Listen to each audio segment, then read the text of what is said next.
수사기관에서 3D 스캐닝한 분석 결과를 냈는데 블루 엘리펀트가 판매한 선글라스의 18종이 3D 스캐닝한 결과 젠틀몬스터의 선글라스와 99%가 일치한다는 거예요. 블루 엘리펀트 대표가 인터뷰에서 분명히 얘기를 해요. 레퍼런스 삼았다. 레퍼런스 삼은 걸 부인하지 않는다. 자, 근데 이 템버린즈가 4월 10일에 도산에서 헤어 컬렉션 팝업을 열었는데 마르지엘라의 전시 구조랑 되게 비슷하다는 거예요. 다른 회사한테는 모방이라고 고소하면서 자기네 자회사는 비슷한 의혹을 받고 있는 거 아니야? 니네도 뺏긴 거 아니냐? 고양시다입니다. 한 2주 전쯤에 방콕을 놀러 갔는데 방콕에 엄청 큰 백화점 1층 진짜 정가운데 자리에 젠틀몬스터 매장이 있었어요. 그리고 그 젠틀몬스터 매장의 특징 안에 괴랄한 구조물 같은 거 넣는 거 그래서 사람들이 거기서 막 사진 찍고 있더라고요. 그리고 그 바로 옆에 탬버린집까지 있고 그래서 보면서 와 젠틀몬스터의 체급이 진짜 어마어마하구나 라는 생각을 했습니다. 이젠 뭐 세계적인 브랜드가 됐죠? 사람들의 여러 호불호는 있지만 마케팅 때문이다 뭐 디자인이 너무 튀려고 한 거다 이렇게 하지만 결국에 상업적으로 지금 젠틀몬스터만큼 성공한 기업이 별로 없고 그리고 실제로 영업이익도 엄청나게 나고 있어요. 자, 그런데 이제 이 젠틀몬스터와 블루 엘리펀트라는 이제 브랜드가 엮이면서 좀 복잡한 소송전이 시작이 됩니다. 5월 5일에 블루 엘리펀트의 새 대표가 이제 인터뷰를 했는데 거기서 이런 얘기를 했어요. 6월 말쯤에 미국 베버리힐스에 매장을 열 거다. 자, 근데 지금 블루 엘리펀트의 상황이 전 대표가 부정경쟁방지법 위반 혐의로 구속 기소가 됐어요. 이제 젠틀몬스터가 블루 엘리펀트에 대해서 민사상, 형사상 소송을 다 했는데 이유가 뭐냐면 그냥 간단하게 말하면 베꼈다는 거야. 제품 구성도 그렇고 브랜드 이미지도 그렇고 여러 가지 경우에서 베꼈다 했는데 이게 작년부터 얘기가 나왔거든요. 근데 여기에 대해서 이제 사람들이 의견이 막 갈렸어요. 솔직히 말하면 젠틀몬스터도 해외의 여러 가지 디자인 브랜드들을 레퍼런스 삼아서 가져온 거니까 젠틀몬스터가 저 말을 할 자격이 있나? 심지어 최근에 템버린즈 같은 경우도 유명한 다른 향수 브랜드의 브랜딩 방식을 레퍼런스 삼지 않았느냐 이런 얘기도 막 많은데 근데 이번에 수사기관에서 3D 스캐닝한 분석 결과를 냈는데 블루 엘리펀트가 판매한 선글라스의 18종이 젠틀몬스터의 선글라스와 3D 스캐닝한 결과 99%가 일치한다는 거예요. 그리고 수사기관은 이 99% 이상 일치를 데드카피라고 분류를 했습니다. 그대로 뺏겼다는 거죠. 자, 이게 우리나라에서만 유명한 사건이 아니라 외국에서도 이 사건에 대해서 꽤나 관심 있게 보고 있어요. 미국의 패션 법률 전문 매체인 더 패션 로우라는 곳에선 한국이 듀프 문화에 대해 칼을 빼들었다라고 평가를 했는데 이거를 이제 보려면 우리가 듀프라는 것에 대해서 알아봐야 돼요. 자, 듀프는 듀플리케이트, 이제 복제라는 말인데 짭이냐라고 했을 때 짭은 아니에요. 듀프는 예를 들어 이런 겁니다. 룰루레몬이라는 굉장히 질 좋은 운동복 브랜드가 있는데 저도 되게 좋아해요. 근데 비싸서 잘 못 입습니다. 뭐 그 룰루레몬 거는 딱 입으면 몸에 감기거든요. 진짜 하나도 안 불편해요. 자, 운동하기가 너무 좋아요. 근데 룰루레몬의 가격대가 싸지 않아요. 가벼운 후드티도 막 12만, 티셔츠도 거의 10만 원 하고. 자, 그런데 이제 코스트코에 가니까 8,000원짜리 룰루레몬이랑 거의 똑같은 옷이 딱 있어요. 근데 룰루레몬이라고 써있지 않고 이제 커클랜드라고 써있는 거죠. 이런 게 바로 듀프예요. 디자인적 요소, 뭔가 그들이 가지고 있는 형태적인 요소 가져오는데 로고는 베끼지 않아요. 근데 이게 왜 유행이 됐냐면 몇 년 전부터 인플루언서들이 뭔가 과한 허영, 사치 이런 거를 추종하는 게 아니라 외국 인스타에서 외국 이제 인플루언서들이 듀프를 발견했다라고 하면서 뭐 디올백과 되게 비슷한 20만 원대 가방, 뭐 샤넬백과 되게 비슷한 20만 원대 가방, 뭐 룰루레몬과 비슷한 커클랜드 옷 이런 것들이 일종의 트렌드가 됐어요. 듀프를 발견하는 거예요. 합리적 소비에 대한 추구죠. 이 듀프 문화가 위법과 합법 사이의 경계에 있잖아요. 근데 외국에서는 이거를 형사법에 걸렸다고 얘기하진 않아요. 이거는 다 이제 민사소송 쪽으로 갑니다. 이것들은. 그러면 다시 이제 블루 엘리펀트랑 젠틀몬스터 쪽으로 와보면 블루 엘리펀트 대표가 인터뷰에서 분명히 얘기를 해요. 레퍼런스 삼았다. 레퍼런스 삼은 걸 부인하지 않는다. 자, 근데 패션 자체는 원래 다 서로 어떻게 보면 뺏기고 영감을 받고 주고받는 영역이잖아요. 뭐 예를 들어서 저는 복각, 밀리터리 이런 걸 되게 좋아하는데 다 옛날 군복으로부터 자유로운 디자인이 별로 없거든요. 지금 유행하는 디자인들 중에 코트도 그렇고 뭐 M65 같은 것도 그렇고 항공점퍼도 그렇고 대부분의 이 옷들이 옛날에 나왔던 밀리터리 복장에서부터 파생된 게 엄청 많아요. 그것뿐만이 아니라 청바지 같은 경우도 그렇고 누군가 시작을 하면 거기서 다 영향을 받아요. 디자인이라는 게 그렇게 발전을 해왔으니까. 매장 컨셉 같은 것도 사실 마찬가지인 거죠. 뭔가 유행을 하면 그거에 따라가잖아요. 뭐 누군가 되게 허물어질 듯한 디자인의 카페를 딱 열었을 때 막 노출 콘크리트 같은 거. 저게 왜 잘 되지? 잘 돼. 그럼 다 똑같이 따라하고. 그러니까 결국엔 디자인도 그렇고 브랜딩도 그렇고 뭔가 하나가 잘 되면 다 따라가는 거야. 근데 이제 따라가는 와중에 자기의 색을 넣는 거고 소비자가 판단했을 때 따라했더라도 뭔가 더 합리적인 영역이 있으면 그걸 쫓아가는 거죠. 비슷해 보이는데 이게 더 싸거나 그 중국 브랜드 중에 브론슨이라는 브랜드가 있는데 밀리터리 빈티지 복각 브랜드인데 진짜 말도 안 되게 싸요. 그 비슷한 퀄리티에 비해서. 그러니까 사람들이 뭐 중국 거라고 짜쳐서 안 입는다 뭐 이런 게 아니라 그냥 옷 좋아하는 사람들 브론슨 많이 입거든요. 왜냐면 가격 대비 포지션이 말이 안 되니까.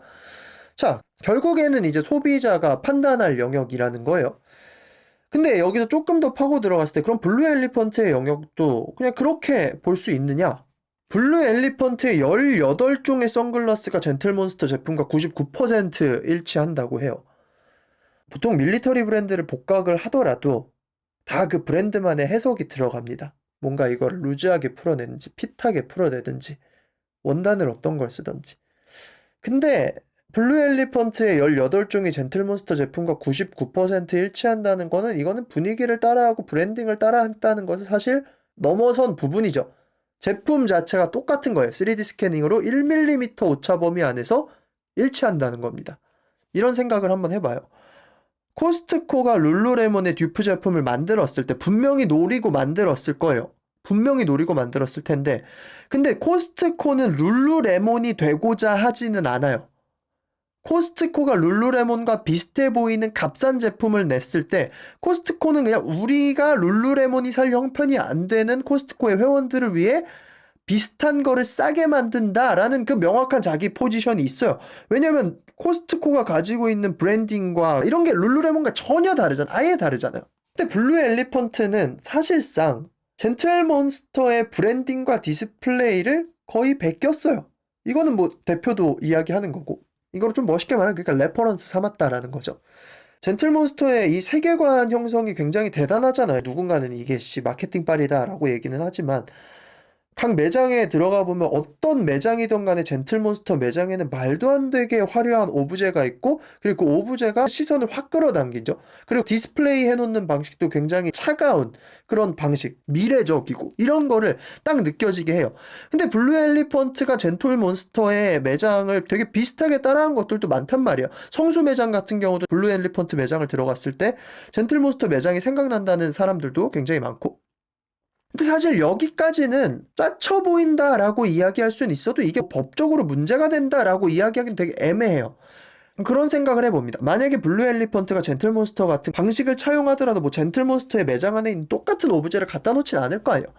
그 방식을 가져온 거지. 그 방식을 가져와서 블루 엘리펀트만의 디자인을 놨다면 예를 들어 뭐 젠틀몬스터 굉장히 미래적이고 화려한 디자인의 안경인데 뭐 블루 엘리펀트 완전 반대로 가서 마치 일본 고급 브랜드의 복각 안경 같은 그런 거를 놨다던가 아무튼 완전 다른 방향의 디자인을 놨다면 사람들이 이걸 뺏겼다고 이야기할 수는 없을 것 같아요. 왜냐면 잘 된 거를 가져와서 합치는 방식은 거의 정석에 가까운 브랜딩 방식이니까.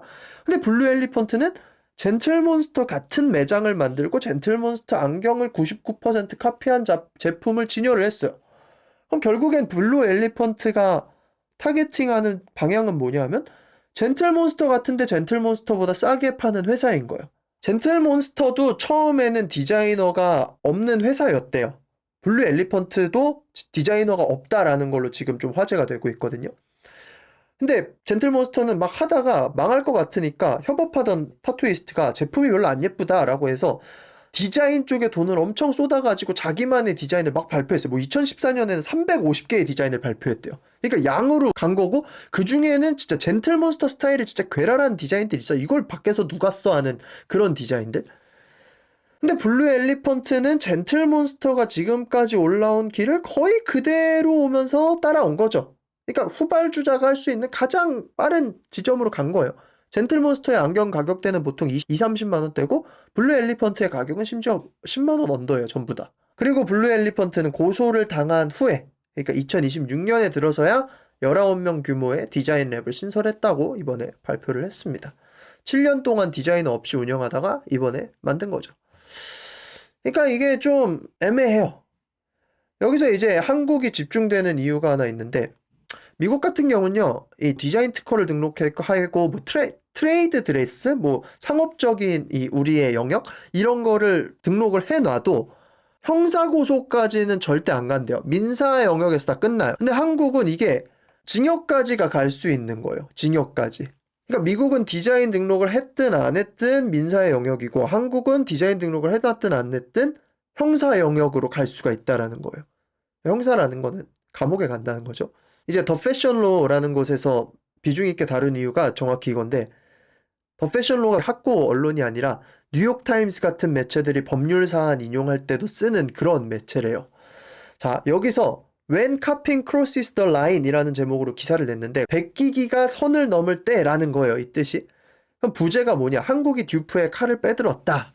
듀프가 데드 카피, 완전한 이 카피로 변할 때, 그거는 이제 소비자 트렌드의 부산물이 아니라 형사적 부정 경쟁의 영역으로 진입을 하는 거고, 이 한국식 접근, 형사적 영역으로 가는 접근이 다른 나라들의 이제 대규모 디자인 복제에 더 공격적으로 대응하려는 그 모델이 될 수 있다는 겁니다. 실제로 많죠? 중국이나 이런 브랜드, 이런 쪽에서 디자인을 거의 그대로 가져가가지고 자기들 브랜드처럼 내도 사실 할 수 있는 게 없으니까. 결국엔 문제는 뭐냐면 공간 브랜딩이나 뭐 브랜딩 방식이나 이걸 모방하는 게 문제가 아니라, 뭐 그것도 짜쳐 보이지만, 공간 브랜딩을 한 브랜드의 제품을 99%까지 뺏겼다면, 그러면 이거는 솔직히 선을 넘은 것이 아닌가라는 이 판단 여부가 결정이 되는 거죠. 근데 여기서 이제 흥미로운 게 뭐냐면, 또 이제 4월 30일에 스포츠한국이라는 곳에서 보도를 냈는데, 제목이 이거예요. 타사엔 모방이라며 고소, 템버린즈 팝업 마르지엘라 연상의 다른 기준 논란. 자, 템버린즈는 젠틀몬스터를 운영하는 아이아이 컴바인드의 자회사예요. 자, 근데 이 템버린즈가 4월 10일에 도산에서 헤어 컬렉션 팝업을 열었는데, 이게 2022년에 롯데뮤지엄에서 했던 마르지엘라의 전시 구조랑 되게 비슷하다는 거예요. 마르지엘라가 거기서 머리카락과 뭐 인체 구조로 작품 세계를 구축을 했는데, 이번에 템버린즈 팝업도 헤어 제품이래요. 그래서 헤어를 소재로 뭐 시향투를 만들고 뭐 오브제를 배치하고 머리카락 질감의 디스플레이를 쫙 깔았다는 겁니다. 그래서 이제 업계에서 이중잣대 아니냐, 다른 회사한테는 모방이라고 고소하면서 자기네 자회사는 비슷한 의혹을 받고 있는 거 아니야, 니네도 뺏긴 거 아니냐, 이렇게 되는 거예요. 뭐 어떻게 봤을 땐 타당하기도 합니다. 젠틀몬스터가 가지고 가는 이중적 모습이라고 볼 수도 있어요. 근데 결국에 제가 말하고 싶은 거는, 블루 엘리펀트도 99% 데드 카피만 아니었다면 여기까지는 오지 않았을 것 같다는 거예요. 콘셉트 차용은 너무 많아요. 너무 많고, 그리고 그 맥락이, 템버린즈가 헤어 제품을 냈는데 헤어를 모티브로 가는 게, 그래서 솔직히 얘네들이 마르지엘라를 레퍼런스 삼았다고 하더라도 그럼 이게 뭘 걸기가 힘들거든요, 법적으로는. 머리카락이라는 모티프 자체가 누구의 소유가 될 수는 없잖아요. 그러니까 이게 결국에는 그 브랜드의 방식을 따라하고 거기에 제품까지 따라하면 이건 이제 법적 영역으로 넘어가는 것이 아닌가라고 이야기를 할 만한 거예요. 공간 브랜딩이랑 뭐 콘셉트 모방까지는 결국에 소비자가 판단할 영역이죠. 다 노출 콘크리트로 카페 만들었는데 결국에 소비자가 가는 카페가 잘 되는 거니까. 근데 우리의 브랜드도 가져왔으면서 우리의 제품까지 99%를 따라하면, 그럼 이것까지도 우리가 봐줘야 되나? 라고 이제 젠틀몬스터는 생각할 수가 있다는 겁니다. 앞으로 이제 어떻게 될지, 이게 형사처벌이 진짜 작동할지, 그리고 이게 한국의 디자인 시장에 어떤 영향을 미칠지, 그리고 한국을 넘어서 전 세계 디자인 시장에 또 어떤 영향을 미칠지 꽤나 흥미로운 사안이 되는 것 같습니다. 여러분들의 생각도 어떠신지 댓글로 많이 작성해 주시면 감사하겠습니다. 지금까지 고양식당이었고요. 구독과 좋아요는 영상 제작에 많은 도움이 됩니다. 지금까지 사유하는 사람들을 위한 채널 고양식당이었습니다. 구독과 좋아요는 영상 제작에 많은 도움이 됩니다. 그러면 빠이!